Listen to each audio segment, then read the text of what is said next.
In a small town lived a man named Harold, known for his stern demeanor and sharp tongue. He was not just an ordinary man, he was a wealthy businessman who owned a local manufacturing company.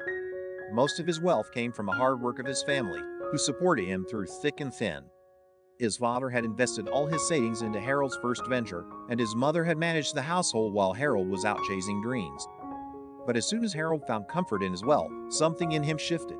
As Harold sat in his lavish office, surrounded by expensive furniture and the latest technology, he often reminisced about the sacrifices his family had made for him. However, nostalgia quickly faded into indifference. "They should have known I'd make it on my own," he would mutter under his breath, dismissing their efforts as mere stepping stones. In time, Harold became estranged from his family, particularly his sister, Linda, who had always been the compassionate heart of their family. She would often reach out to him, inviting him for dinner, sending birthday cards, and trying to bridge the widening gap between them. "Ellie, your family," she would say gently over the phone. "We miss you. Can't we at least have a meal together?" But Harold had grown too comfortable with his wealth and too accustomed to his wife, Marlene, whose disdain for Harold's family only fueled his resentment. As he moved deeper into his financial empire, Harold allowed greed to dictate his actions, and he cut ties with his immediate family, believing they only wanted a piece of his fortune. Marlene fanned the flames of his disdain, often saying, "Why would you waste time on them? They're just trying to milk you dry." With her support, Harold justified his decisions, convincing himself that family was nothing more than a burden. But fate has its way of humbling even the proudest souls. Over the years, Harold's business began to decline due to changing markets and poor investments. The plush offices that once echoed with the sound of ringing phones turned eerily silent.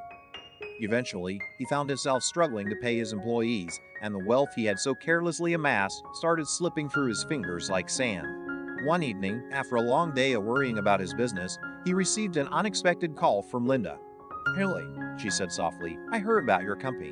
I know you're going through a tough time. I just want you to know I'm here for you." Harold scoffed. "I don't need your pity, Linda," he snapped. "I've built this all myself. I don't need help from anyone." Yet deep down, a flicker of shame ignited within him as he hung up the phone. Days turned into weeks, and soon, Harold lost everything he had worked for. He stood in the empty lot where his factory used to be, staring at the bare ground, grappling with the reality that he was now a man without a fortune. It was at this low point that Linda reached out once more. "I know, you're struggling, and I want to help.